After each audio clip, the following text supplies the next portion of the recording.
this is, the main thing that I work with singers on is increasing their range and getting rid of that flip Right. Yeah. right in the middle of the voice. Flip is so hard. Right.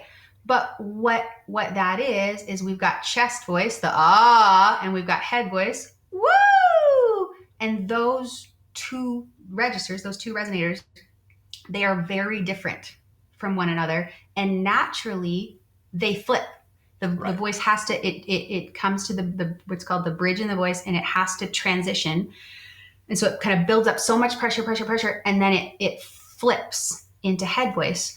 And so the main thing that I work with people on is creating a seamless tone, what we call a mix voice, the mixed voice, that essentially mixes chest and head voice together by using what we call the pharyngeal resonator, which is the middle resonator in the middle of the face, to blend them together so that we can get a seamless tone.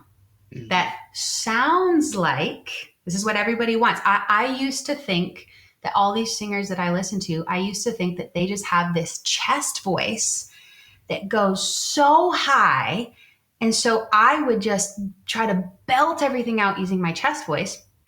And then I learned they're not singing in their chest voice. They're actually singing in a mixed voice, but it sounds like chest voice because they can, but they can take it a way higher than naturally our chest voice goes. So anyways, that's kind of the main thing that I work with singers on. Yeah.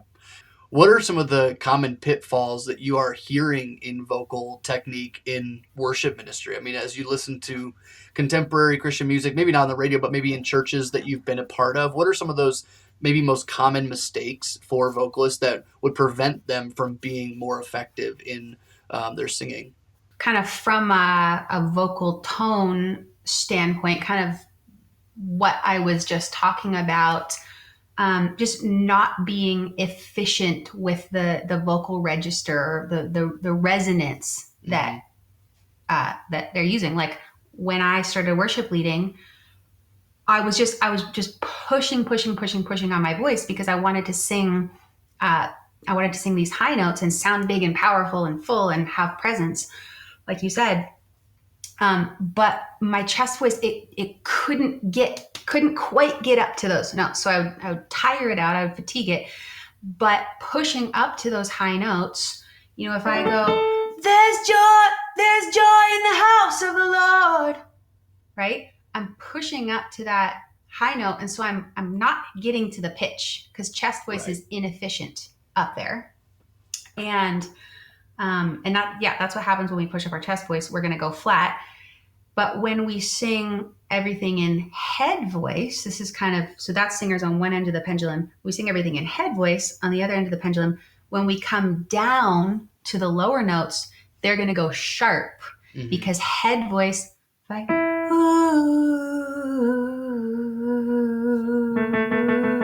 can't quite get there. And so many worship songs these days go quite high and quite low. Like there's a lot of songs, 1 octave, 1.5, 2 octave ranges.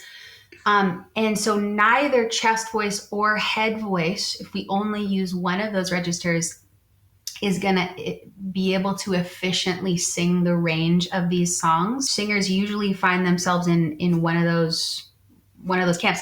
They often don't know what the issue is. They just know I can't hit those high notes or I can't hit those low notes. Or they maybe can hit all the notes in the song, but their voice is flipping right in the middle, kind of as they go from the verse to the chorus. It flips and it has a very different sound on the top and the bottom. We're aware of these things in our voice, and it makes our confidence just like do a nosedive because we want to like proclaim these songs and we want to have all this power and or maybe in a different part of the song we want to sing soft and sweet, and it's like we know what we want it to sound like, but then we're not able to make that happen with our voice, and we don't know why. A lot of singers just they need to be there's the light bulbs go off. It's so exciting for singers when they finally realize, oh my goodness, my voice is capable of doing what I never thought it could do. Yeah. And then their confidence just goes way up and they're able to lead their congregations so much more effectively and confidently. Understanding your voice as a muscle, is Yes. helpful. Like when you think about working out and doing, exercise at the gym, and if a person wants to get bigger biceps or more toned abs, they do Right. certain exercises and that muscle stretches and bends and, tensifies and then relaxes, and you feed your body specific things to fuel that Yes. muscle growth. And we Yes. just so often don't think about our vocal chamber and the voice box as a muscle like that. And so you come with a Yes. dehydrated voice, or you come after, being at a concert or whatever, and or if you don't work it out, if you don't, Mm-hmm. I can adamantly remember back after undergrad leaving, and I went and worked at retail for a while as we were newlyweds, and wasn't leading worship and wasn't in one-on-one coaching. And the first time I tried to Mm-hmm. lead worship again, I thought, the whole thing is tight. What happened? What happened to my Yes. range? Where did it go? And it was because I hadn't used it in that way. Right. I hadn't exercised it, hadn't been to the gym with my voice in those years. So Yes. what do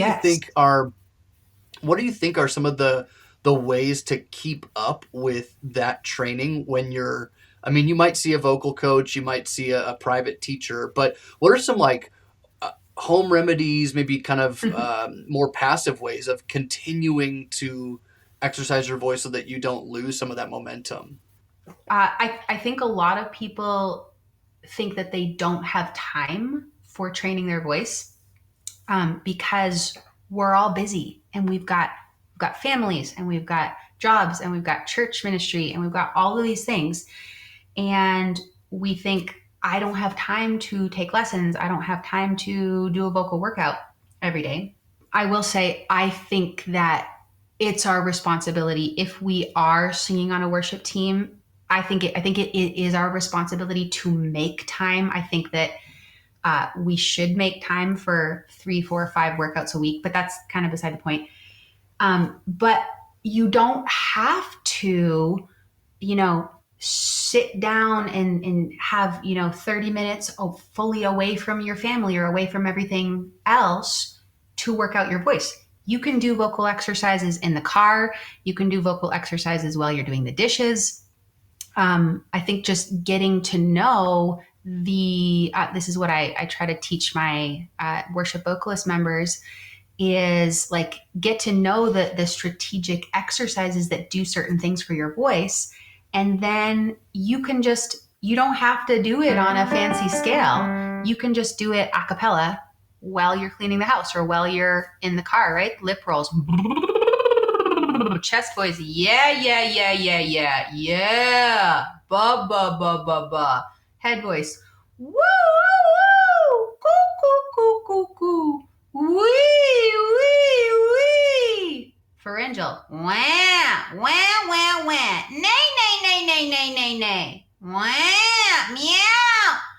All of these exercises, that right there was a little mini vocal workout that doesn't have to be long, doesn't have to be complex, but I'm kind of touching on all these different places in my voice. I'm touching on different parts of my range, and you can do that anywhere, and it doesn't have to be complex.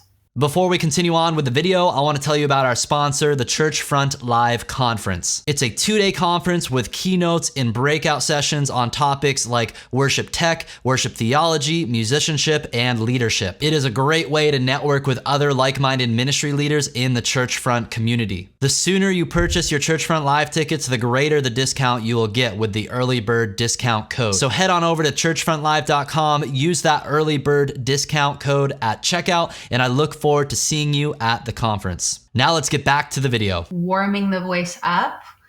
This is huge. This was me before I knew about this stuff. Is you sleep in as long as you can, and then you belt out your songs on the way to church so that you can kind of try to, work out some of the fuzzies, the morning cracks, the morning fuzzies on the way to church. But then we wonder why our voice gives out so soon, or it doesn't do what we want it to do. The best warm up is a long, slow warm up, 1.5 to 2 hours before you sing. Yeah. Again, not popular, not what people want to hear. People want, and I get it. I hear you saying, no, not a long, slow warm up. People want a 5-minute warm up. People want a 15-minute warm up that I can just do bam, bam, bam. People want really quick results in their voice. I want a better voice next week. I want a better voice next month. They'll pay loads of money if you can make promises like that. But it just doesn't happen. Vocal transformation happens over the long term. And if you want your voice, and in terms of just on a Sunday morning, if you want your voice to sound the best it can that morning, you need to wake up early and start vocalizing, start doing it, and you're not going to be singing for that whole 1.5 to 2 hours, right? But you're just at every 5-10 minutes, you're doing a little something, just a little lip buzz, just a little bit of humming, just kind of starting to slowly ease your voice in. And then it's not until, and I have a free warm-up people can download, worshipvocalist.com/free warm-up. The Sunday morning warm-up that actually, it's 1.5 to 2 hours long. You do it over that length because there's breaks, there's rest worked into it. And it's not until later on that you get to the big sounds that are going to really prepare your voice for the songs. But all of that, the slow easing the voice in, is what most people don't think about doing. And then the voice gives out way too soon. And then beyond that, just understanding this is a human instrument. The voice is a human instrument. And so you have to take care of your body if you want your instrument to function well for you. You can't just leave your beautiful acoustic guitar out in the blizzard cold and expect it to play well for you on Sunday, right?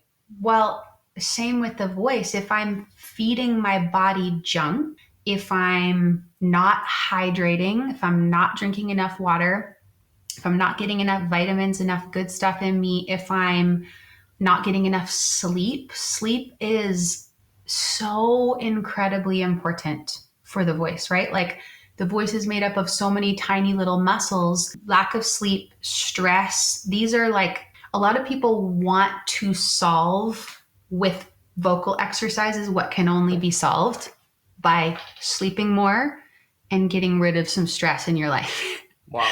It's not what people want to hear, but it's true. So it's like we have to treat our voice like a whole body instrument. We have to take care of it, take care of our whole body. And if you do that, you'll see so much better results in your singing.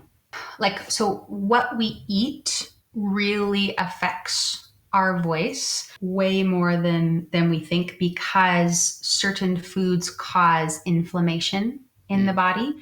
And because all of these, the voice muscles, they're very powerful. Like they can do really, really powerful things, but they also are really affected by inflammation. So sugar is maybe the worst culprit, like especially just white sugar, white flour, processed foods. It's a good thing that sugar's not in anything that people eat, right? Right. Yes. As challenging as it is, trying to cut those things out of, I say just cut it out of your life, cut it out of your diet. But if you're not willing to do that, at least, the voice if we're talking about Sunday morning, how your voice sounds is impacted by especially that 24-48 hour window before you sing. So just being really intentional about what you're putting into your body. Lots of greens, lots of veggies, lots of fruits, lots of healthy protein, My husband and I eat 100% plant-based, gluten-free, sugar-free. We went all in about 3 years ago, and I've never looked back. I mean, the first bit was hard, Yeah. but I've just seen. I lost 150 pounds Wow. a couple years ago, because it was 3 years ago now, because I remember it was when my daughter turned 1, and I couldn't keep up with her. I was so overweight. I could not, like, she started walking and I couldn't keep up with her. I was out of breath. They're fast And they're fast oh little my kiddos. goodness, right?